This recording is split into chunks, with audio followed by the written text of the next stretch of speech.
তামিম ইকবাল খান বাংলাদেশের প্রেসিডেন্ট হওয়ার পরে আমিনুল ইসলাম বুলবুলের মানে আশেপাশে যারা আসলা প্রত্যেকেরই ছাঁটাই করা হয়েছে, সব পরিচালকেরই বাদ দেওয়া হয়েছে। তো তামিম ইকবাল খান খুব বালা যদি হইয়া তখন তাহলে তাইনের পরিচালক হলো যে খুব ভালো হইবা, বিষয়টা লেখান না ঠিক ওলাখান। আমিনুল ইসলাম বুলবুল যদি খারাপ হইয়া থাকে তাহলে তার সময়ের সব পরিচালক যে খুব খারাপ এটা আমরা হইতাম পারি না, হওয়া উচিত নয়। আমিনুল ইসলাম বুলবুল দায়িত্বকালীন সময়ে বা একদিন আগে নিয়োগপ্রাপ্ত স্পিন বোলিং কোচ হিসেবে বা কনসালটেন্ট হিসেবে রফিকরে মানে নিয়োগ দেওয়া হয়েছিল, কিন্তু তামিম ইকবাল আওয়ার পরে সাথে সাথে তারেও মানে বাদ দেওয়া হয়ে গেছে। আমি কইলাম না রফিক এখানে আবার নেওয়া হয় না, এটা আলোচনার বিষয় বা বুঝার বিষয় আছে, কিন্তু তার সাথে কোনো যোগাযোগ করা হয়েছে না তামিম ইকবালের পক্ষ থেকে বা তামিম ইকবালের বোর্ডের পক্ষ থেকে।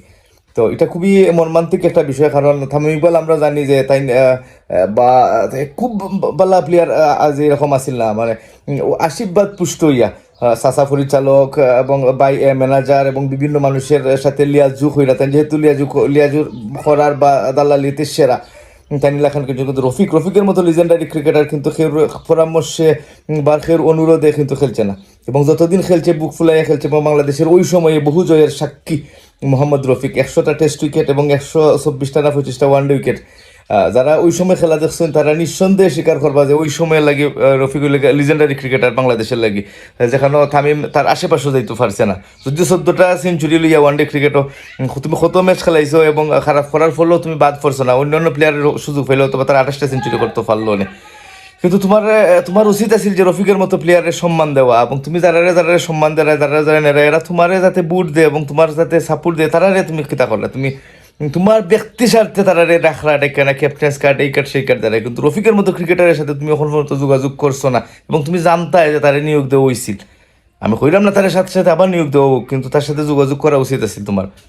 এবং তামিমেরা তো যতদিনও থাকবো ক্রিকেট বোর্ড, ততদিন ক্রিকেট বোর্ড শক্ত থাকতো না বা শক্ত পাল্লা থাকতো না, কারণ তামিম আমরা জানি যে ক্রিকেটের মানে ড্রেসিং রুমের ভিতরে 2 পার্ট 3 পার্ট করার মেন কারিগর কিন্তু তামিম ইকবাল খান।